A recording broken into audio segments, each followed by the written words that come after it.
ஆன்மீக சொந்தங்கள் அனைவருக்கும் வணக்கங்க. இன்றைக்கி நம்மளுடைய சேனலில் என்ன மாதிரியான விஷயங்களெல்லாம் பார்த்து தெரிஞ்சுக்க போகிறோம் அப்படின்னு பார்த்தீங்கன்னா, ராசி சக்கரத்தில் 3வது ராசி அப்படின்னு சொல்லக்கூடிய மிதுன ராசி நேயர்கள் அனைவருக்குமே பிப்ரவரி 26ஆம் தேதி மகா சிவராத்திரி நடக்க இருக்குது. அந்த சிவராத்திரிக்கு பிறகு உங்கள் வாழ்க்கையில் நிறைய விதமான மாற்றங்கள் எல்லாம் நடக்க போகுது. அந்த விஷயங்கள்லாம் என்ன, மேலும் நீங்கள் இந்த காலகட்டத்தில் என்ன மாதிரி விஷயங்களை முக்கியமாக செய்யணும், செய்யக்கூடாது, குறிப்பாக ஏதாவது கெட்ட விஷயம் நடக்கிற மாதிரி இருந்தால் அதில் இருந்து தப்பிக்க என்னென்ன மாதிரி விஷயங்களை நீங்கள் எளிய முறையில் பரிகாரங்கள் மாதிரி பண்ணணும் அப்படிங்கிறத பற்றி தாங்க நம்ம இன்றைக்கி இந்த வீடியோ பதிவின் மூலியமாக முழுமையாக பார்க்க போகிறோம். இந்த பதிவில் சொல்லப்படக்கூடிய அனைத்து விதமான தகவலுமே மிதுன ராசி நேயர்கள் அனைவருக்குமே பயன் தரக்கூடிய விஷயங்களாக தான் இருக்கக்கூடுங்க. ஸோ வீடியோவை ஸ்கிப் பண்ணாமல் தொடர்ச்சியாக பாருங்கள். அது மட்டும் இல்லாமல் உங்களுக்கு முத்துமலை முருகனை ரொம்ப ரொம்ப பிடிக்கும் அப்படின்னா அந்த வீடியோக்கு ஒரு லைக் பண்ணிவிட்டு, நீண்ட நாள் நிறைவேறாத விஷயம் ஏதாவது இருந்தால் அதை வேண்டுதலாக நினைத்து கொண்டு நம்மளுடைய கமெண்ட் பாக்ஸில் முத்துமலை முருகனுக்கு போற்றி அப்படின்னு சொல்லிட்டு மறக்காமல் 3 முறை பதிவு பண்ணுங்கள்.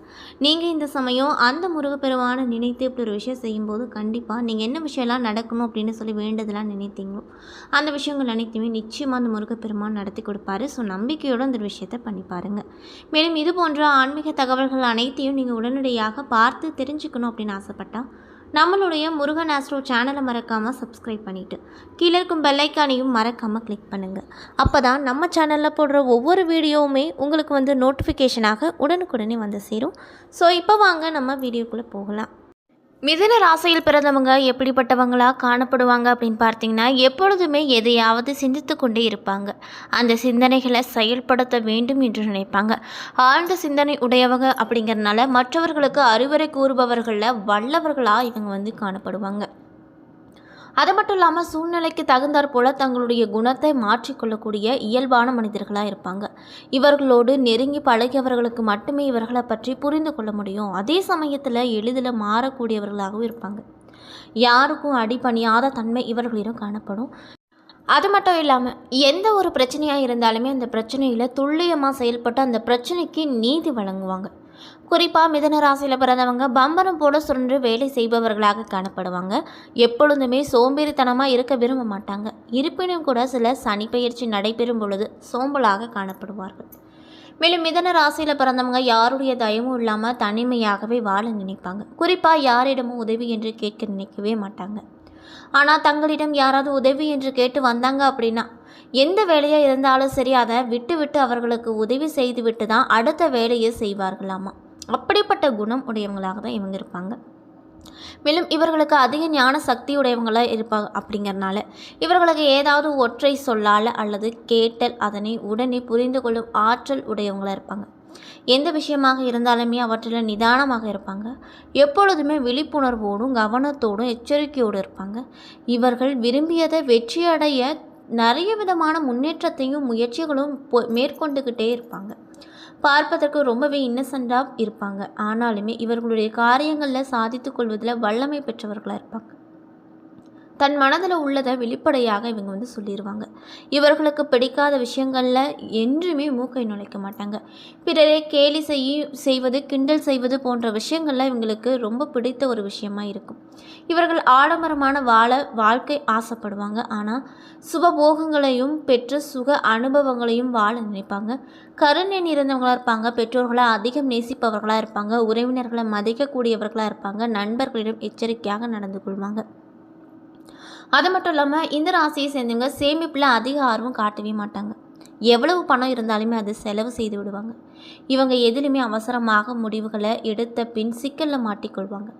கடினமான உழைப்பை தவிர்த்து புத்திசாலித்தனமான வேலையை தேர்ந்தெடுக்கக்கூடிய நண்பர்களாக இவங்க இருப்பாங்க அப்படின்னு சொல்கிறாங்க. இப்படிப்பட்ட மிதுன ராசி நேயர்களுக்கு இந்த சிவராத்திரிக்கு பிறகு சில பல மாற்றங்கள் எல்லாம் உங்கள் வாழ்க்கையில் நடக்க போகுதுங்க. அந்த விஷயங்கள்லாம் என்ன அப்படிங்கிறத பற்றி தொடர்ச்சியாக இந்த வீடியோவில் பார்க்கலாங்க. ஸோ வீடியோவை ஸ்கிப் பண்ணாமல் தொடர்ச்சியாக பாருங்கள். மேலும் இந்த பதிவை மிதுன ராசி நேயர்கள் யாராவது பார்த்துட்ருக்கீங்க அப்படின்னா நான் சொன்ன விஷயம்லாம் உங்களுக்கு மேட்சாக இருந்துச்சு அப்படின்னா நம்மளுடைய கமெண்ட் பாக்ஸில் எஸ் அப்படின்னு சொல்லி பதிவிடுங்க.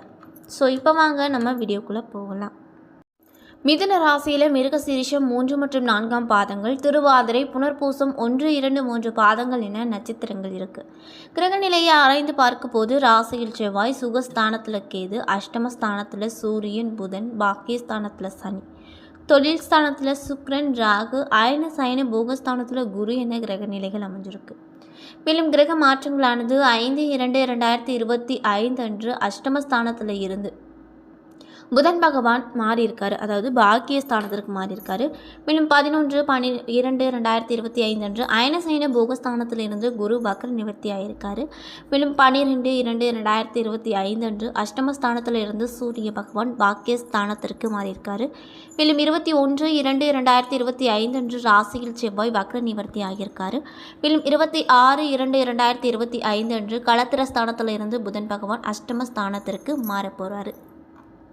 இதனால் உங்களுக்கு இந்த காலகட்டம் எப்படிப்பட்ட சிறப்பு வாய்ந்த காலகட்டமாக அமைய போகுது அப்படின்னு பார்த்தீங்கன்னா, நீங்கள் விடாமுயற்சி உடையவங்களாக இருப்பீங்க. இந்த காலகட்டத்தில் உங்களுடைய ராசிநாதன் புதன் பாக்கியஸ்தானத்தில் இருக்கார். இதனால் எதிலுமே மிக கவனமாக ஈடுபடுவது நல்லது. மேலும் சுக்கிர பகவானுடைய சஞ்சனம் கூட பேச்சின் இனிமை, சாதுர்த்தியம் இவற்றால் எடுத்து வைக்கக்கூடிய காரியங்கள் அனைத்திலுமே சாதகமான முடிவை கொண்டு வந்து கொடுக்கும். அது மட்டும் இல்லாமல் பேச்சின் மூலமாக நிறைய விதமான மாற்றம் கிடைக்கும். சொத்து, மனை, வீடு சம்மந்தப்பட்ட காரியங்களில் தாமதமான விஷயங்கள் நடக்கும். அடுத்தவர் பிரச்சனைகளில் தலையிடுவதை நீங்கள் இந்த காலகட்டத்தில் குறைச்சிக்கணும் அப்படின்னு சொல்கிறாங்க. மேலும் தொழில் மற்றும் வியாபாரம் மந்தமான நிலையில் காணப்பட்டாலும் வருமானம் அப்படிங்கிறது வழக்கத்தை போலேயே உங்களுக்கு இருக்கும். இதனால் சந்தோஷமாக நீங்கள் இருப்பீங்க. உத்தியோகத்தில் இருப்பவங்களுக்கு எந்த ஒரு வேலையை காட்டிலும் முழு கவனத்தோடு ஈடுபடுவது நல்லது. எடுத்த வேலைகளை சரியான நேரத்தில் செய்ய திட்டமிடுவது நல்லது. பணி நிமித்தமாக பிரயாணமும் ஏற்படும். மேலும் குடும்பத்தில் இருப்பவங்களை அனுசரித்து செல்வது ரொம்ப நல்லது. அது மட்டும் இல்லாமல் கணவன் மனைவிக்கிடையே இருந்து வந்த இடைவெளி குறையும். பிள்ளைகளின் எதிர்காலம் பற்றிய சிந்தனைகள் அதிகரிக்கும். உறவினர்கள் வழியில் மனக்கசப்பு ஏற்படலாம். பெண்களுக்கு எந்த காரியத்திலும் ஈடுபடும் முன் திட்டமிட்டு செயல்படுவது நல்லது. பணவரத்து அப்படிங்கிறது உங்களுக்கு தாமதமாக கிடைக்கும். அதே போல் கலைத்துறையில் இருக்கக்கூடியவங்களுக்கு புதிய ஒப்பந்தங்கள் கிடைக்கப்பட்ட சிரமங்கள் குறையும். வேலைப்பளு குறையும்.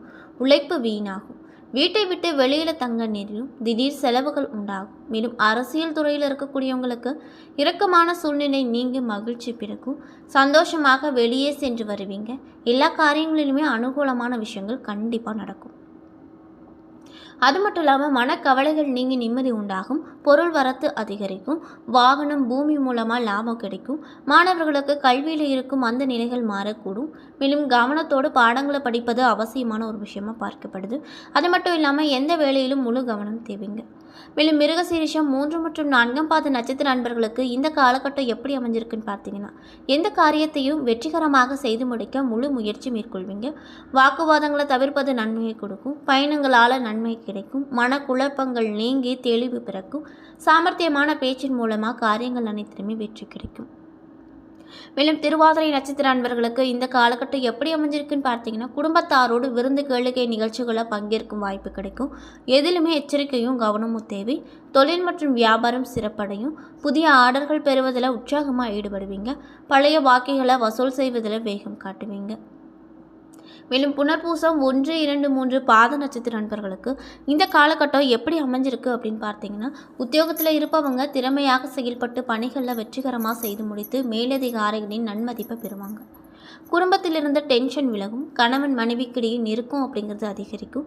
அது மட்டும் இல்லாமல் உங்களுடைய சகோதரர் மூலமாக நிறைய விதமான சிறப்பான பலன்களை எதிர்பார்க்கலாம். மேலும் நீங்கள் இந்த காலகட்டத்தில் என்ன மாதிரியான விஷயங்களை பரிகாரமாக செய்யணும்னு பார்த்தீங்கன்னா, ராமரை வணங்கி வர குடும்பத்தில் குழப்பம் நீங்கி நன்மை உண்டாகும். மேலும் ஆரோக்கியம் உண்டாகும். அது மட்டும் இல்லாமல் உங்களுக்கு அதிர்ஷ்டம் தரக்கூடிய கிழமைகள் திங்கள், புதன், வெள்ளி. சந்திராஷ்டம தினங்கள் 25, 26. அதிர்ஷ்டம் தரக்கூடிய தினங்கள் 18, 19 அப்படின்னு சொல்கிறாங்க. என்ன நண்பர்களே, இந்த வீடியோ பதிவுகளில் நம்ம மிதுன ராசி நேர்கள் அனைவருக்குமே மகா சிவராத்திரிக்கு பிறகு உங்கள் வாழ்க்கையில் சில பல மாற்றங்கள்லாம் நடக்க போகுது. அந்த விஷயங்கள்லாம் என்ன அப்படிங்கிறத பற்றி தெளிவாகவும் விரிவாகவும் இந்த பதிவின் மூலியமாக பார்த்துருப்போம். இந்த பதிவில் சொல்லப்பட்டிருக்கக்கூடிய அனைத்து விதமான தகவலுமே உங்களுக்கு பயன் தரக்கூடிய விஷயங்களாக தான் இருந்திருக்கும். ஸோ வீடியோ பிடிச்சிருந்தால் லைக் பண்ணுங்கள், ஷேர் பண்ணுங்கள். அது மட்டும் இல்லாமல் உங்களுக்கு முத்துமலை முருகனை ரொம்ப ரொம்ப பிடிக்கும் அப்படின்னா இந்த வீடியோக்கு ஒரு லைக் பண்ணிவிட்டு நம்மளுடைய கமெண்ட் பாக்ஸில் முத்துமலை முருகனுக்கு போற்றி அப்படின்னு சொல்லிட்டு மறக்காமல் 3 முறை பதிவு பண்ணுங்கள். மேலும் இது போன்ற ஆன்மீக தகவல்கள் அனைத்தையும் உடனடியாக பார்த்து தெரிஞ்சுக்கணும் அப்படின்னு நீங்கள் ஆசைப்பட்டால் நம்மளுடைய முருகன் ஆஸ்ட்ரோ சேனலை மறக்காமல் சப்ஸ்கிரைப் பண்ணிவிட்டு கீழே இருக்கும் பெல்லைக்கானையும் மறக்காமல் கிளிக் பண்ணுங்கள். அப்போ தான் நம்ம சேனலில் போடுற ஒவ்வொரு வீடியோவுமே உங்களுக்கு நோட்டிஃபிகேஷனாக உடனுக்குடனே வந்து சேரும். நன்றி.